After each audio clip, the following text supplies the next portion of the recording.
Okay, the Tottenham match against Aston Villa has just finished, and Tottenham have won the game 3-1, and we'll do a full match analysis. We'll have a look at some stats, we'll do some player ratings, player stats, and do a full breakdown of the match. Now, if it's the first time you've visited this channel, we do full match analysis, player profiles, player analysis, lots of transfer reports through the transfer window. We do it on Tottenham and the other Premier League clubs. So if you'd like to keep an eye on some of the other Premier League clubs and what they're up to, some of the sort of top clubs in the division, just click the subscribe button below, click the bell notification, and you'll be kept up to date when new videos come out. Now on to the game today. Really exciting game to watch. It didn't look like it was going to happen. I thought the win was going to evade Tottenham, but it came good in the end. Just talk you through the first half really. Tottenham started really brightly. There was crisp passing. They were pressing. They looked really hungry, and you thought, yeah, this is, you know, they're going to really fly on this one. And then 9 minutes, a goal to Aston Villa. It was a long ball looped over the top. It looked like it was aimed for the centre forward, Wesley, but he sort of tied Sanchez up, he wrestled him. And I think Rose misread it. He thought the ball was going to be headed away by Sanchez. He misread the fact that it was going over, and he let, I think it was McGinn in, and it was a bit slow covering. McGinn, beautiful finish, 1-0 to Aston Villa. And the half progressed, and it really was all Tottenham in terms of possession. They had the majority of the possession. But saying that, Villa did break away, you know, on a handful of times, and probably over the half had the better of the half in terms of chances or shots on target.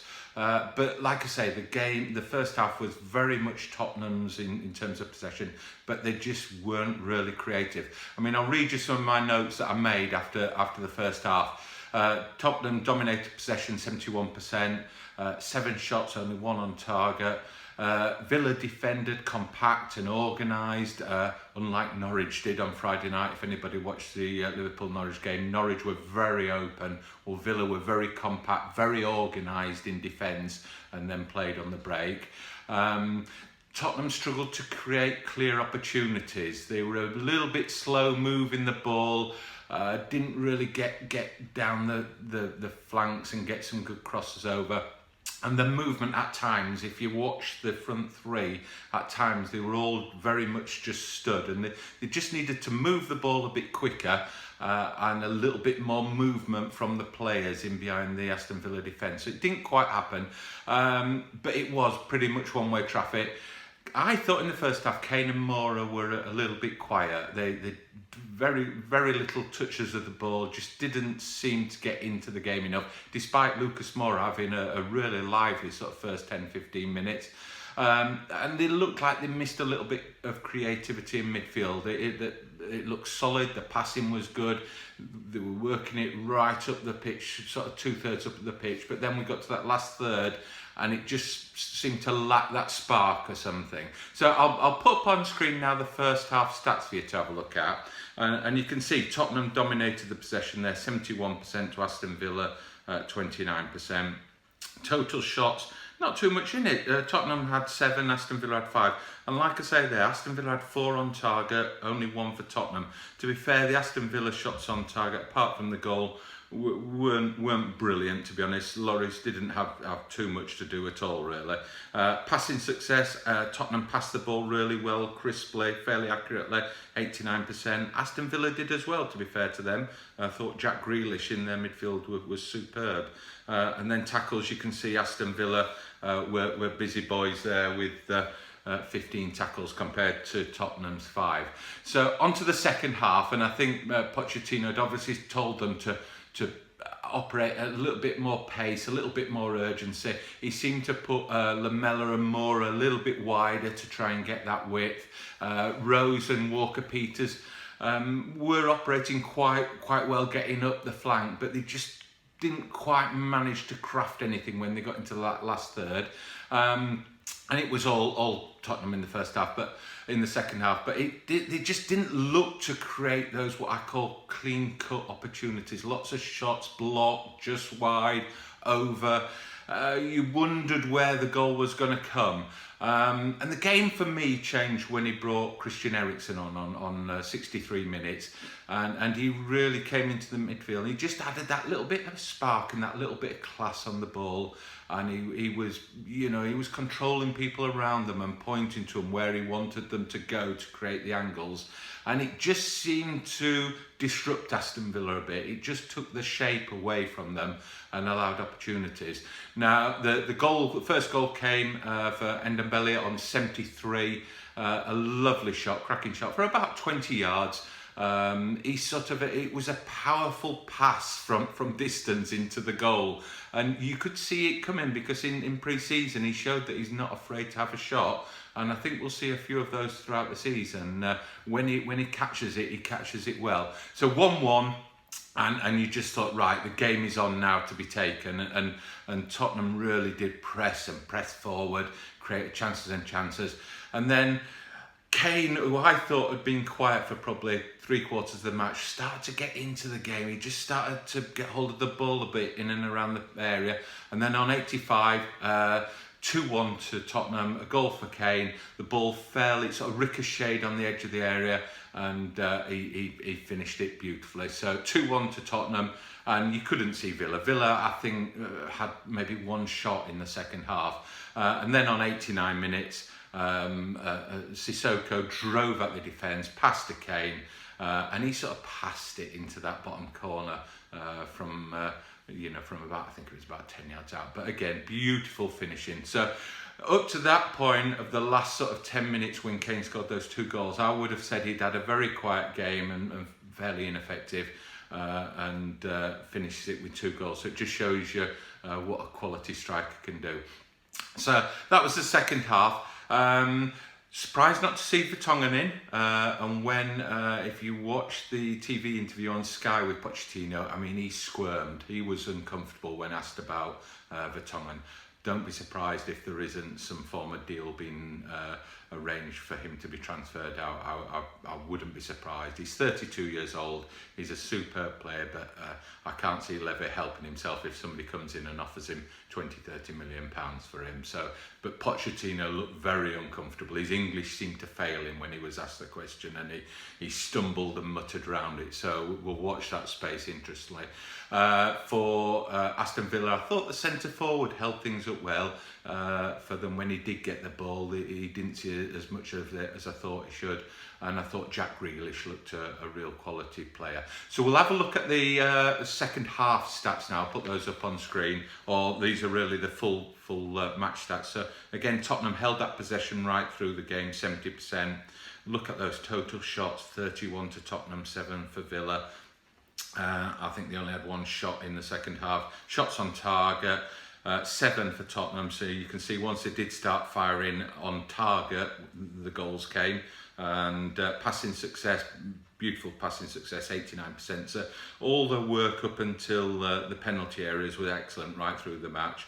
And tackles, you can see that Aston Villa were busy boys with those tackles and that.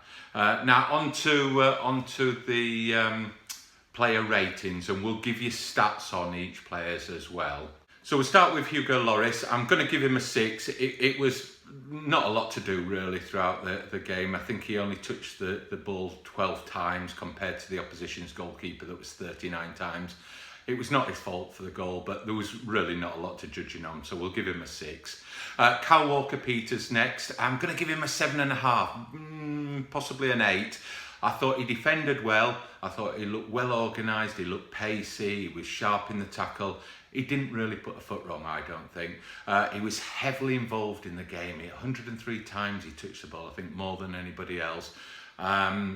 The one thing I would like to see from him, and he's a young lad, so he's still learning his trade. He got up the pitch really well, but he just needs to develop his craft in that last third of the field, whether to go past a player 1-2, drop inside. He just needs to develop that craft of creating opportunities that your real world-class fullbacks do when they're in that last third of the field. But he's a young lad. I think he was outstanding, and like I said, I'm going to give him 7.5, possibly 8 on that. Danny Rose, we'll give him a 6.5. It didn't cover well on the goal. I didn't think. I can't say it was his fault, but he should have read the play a little bit better than he did. Probably a little bit ring rusty still. He played, he played with his usual heart and passion. You can't fault this. I personally love him as a left back. He puts everything into the game, every game, and he tries his absolute best. He distributed the ball okay, but again in that last third of the field, things didn't quite come off for him. Today, I'll give him a 6.5, but like I say, I like him as a left back, and I'm glad he's still at Tottenham. Onto the centre backs, David Sanchez. We'll give him a 7. I thought he did well. Again, not too much to do. He had his hands full with Wesley, the centre forward, who was manhandling him a bit at times. He distributed the ball well, Sanchez, so can't fault him really, but not a lot to do, so I'll give him a 7. Toby Alderweireld, again, I'll give him a 7. I thought he did well. His range of passing was particularly good, I thought. He's always distributes the ball, he's always looking to go forward, but he was spraying balls diagonally, distance. And I thought he had a really good game, but again, not too much to do for him defensively, so a 7 for Toby Alderweireld. I'll just put the stats up on screen now for the defenders, and you can see there all pretty good pass accuracy. Kyle Walker-Peters 87%. Look at the number of touches though, 103 touches. He touched the ball, heavily involved right throughout the game. Danny Rose 89%. Sanchez 92%, Toby Alderweireld 90%. So you can't fault them for the distribution. Not a lot to do in terms of defensively. Probably Kyle Walker-Peters saw the most of it in terms of tackles and clearances there. But a pretty quiet day for the defence, and I thought they handled it well. On to the midfield. We'll cover Moussa Sissoko next. I give him a 7. He was full of endeavour, full of energy. Just a bit short of creativity, I would say. Occasionally sort of shot when he perhaps could have played players in. But overall, I thought he had a good, solid game in the midfield. Tanguy Ndombele, going to give him a 7.5. Took him about 30 minutes to find his feet. Just occasionally gave the ball away, but still did pretty well. He got the goal, though, and that brought Tottenham back into the game. A superb shot. And he grew into the game as it went on, and particularly after he got the goal, he finished very strong. He looked full of confidence. He looked to be playing a little bit further forward and with a little bit more power and pace in the second half. So I think there's a lot more to come from him. I thought we saw a glimpse of it today as he grew into the game, but I think there is an awful lot more to come from him. So 7.5 for Ndombele. Harry Winks. Now he got subbed off, and don't, I don't read much into that. I'm going to give him an 8. I thought he was absolutely superb right throughout. He hardly gave the ball away. I think I can only remember once he gave the ball away. We'll have a look at his stats in a minute. He made a couple of really telling tackles at the last minute, and he was always available, distributing the ball out. But he plays that holding midfield role. He's not he's not there to operate, to provide the creativity. He's holding in front, and he was subbed off for Eriksen on 63. Really, they didn't need a holding midfielder. They needed some creativity on the pitch. Villa weren't threatening much, so I think it was just purely a tactical swap. He didn't do anything wrong. I thought he was superb throughout. So we'll have a look at the stats. I'll put those up on screen now. You can see there, pretty good pass accuracy. But look at Harry Winks, 96%, and he was involved the most in the game, even though he got subbed off on 63 minutes. Look, the other two played a lot longer, and Harry Winks, 90 touches there. Again, in terms of tackling, it wasn't that sort of game for Tottenham. All three had a little dabble at shooting, but to be fair, their shooting wasn't the best today, apart from the Ndombele goal, which was outstanding. So on to the forwards now. Eric Lamela we'll start with. I'm going to give him a 7. I thought he did okay. He needed a bit more movement, particularly in the first half. He was a little bit stationary. Second half, it he played a bit wider, played with a little bit more urgency, but it just didn't click for him in unlocking the defence. I think if he can stay injury free, get a bit more game time, get used to playing with the new players and the system that Pochettino wants, hopefully he can get a run in the side and we'll see a lot more from him. So 7 for Eric Lamela. Lucas Moura, pretty much the same. I'm going to give him a 6.5. And he did okay, and again, I'm exactly the same as Lamela. I think he needed a little bit more movement. He was too stationary. The thing where I've marked him down a little bit was he went missing a little bit at times. He started the game very, very brightly and then went missing for patches. Eriksen came on for 27 minutes and I think he touched the ball nearly as many times as Lucas Moura did the whole match. So 6.5 for Lucas Moura, but I think there's more he can give to the team, to be honest. Harry Kane, now I'm going to give him an 8.5 man of the match.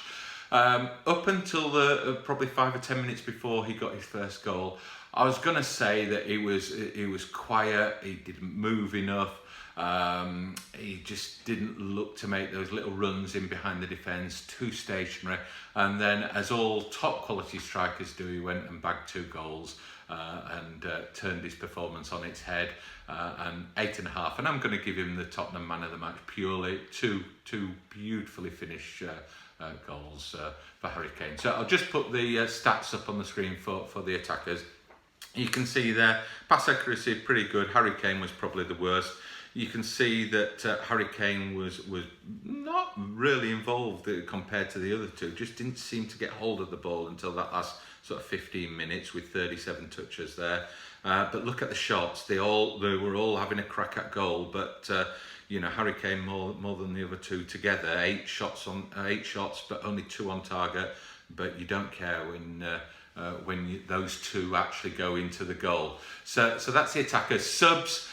Christian Eriksen came on 63 minutes. Going to give him an 8. I thought, his quality, his creativity and his class on the ball, he just looks to have time on the ball. And if he can be switched on and motivated and can see how exciting it can be at Tottenham, he really needs to be signed up, and contract extended.